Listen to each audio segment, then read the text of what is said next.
går på toilettet for at lægge makeup.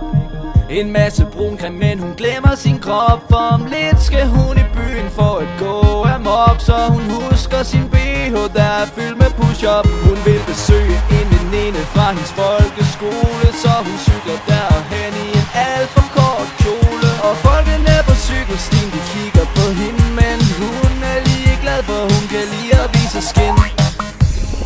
Hun er med på den værste, selvom hun har en kæreste. Hun vil danse med drenge og bruge deres penge. Og når man rører ved hendes fjes, får man snask på sine fingre. Men hun er altid frisk på både fragt, når man ringer. Hun er med på den værste, selvom hun har en kæreste. Hun vil danse med drenge og bruge deres penge. Og når man rører ved hendes fjes, får man snask på sine fingre. Men hun er altid frisk på både fragt, når man ringer. Både fragt, når man ringer. Både fragt, når man ringer. Både fragt, når man ringer. Både fragt, når man ringer. Både fragt, når man ringer. Både fragt, når man ringer. Både fragt, når man ringer.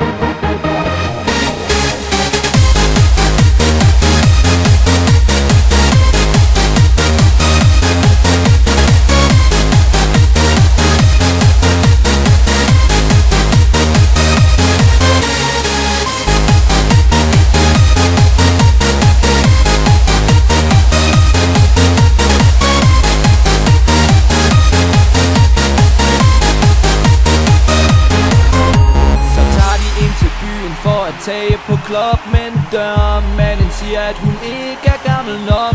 Så rører hun ved hans buks og spørger ham sødt igen. Nej, søde dørmand, vil du ikke nok lukke mig ind? Så bliver hun lukket ind, og de finder sig en plads. De sætter sig ved bordet, og de tømmer deres glas.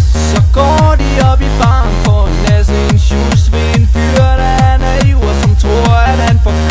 Så tager hun den naive fyr med hjem fra byen, og han vågner op til det frygtelige syn. Hendes brun creme er væk, og hun ligner et lig, så han spænder ud af døren med et kæmpemæssigt skrig. Hun er med på den værste, selvom hun har en kæreste. Hun vil danse med drenge og bruge deres penge. Og når man rører ved hendes fjes, får man snask på sine fingre. Men hun er altid frisk på noget fragt, når man ringer.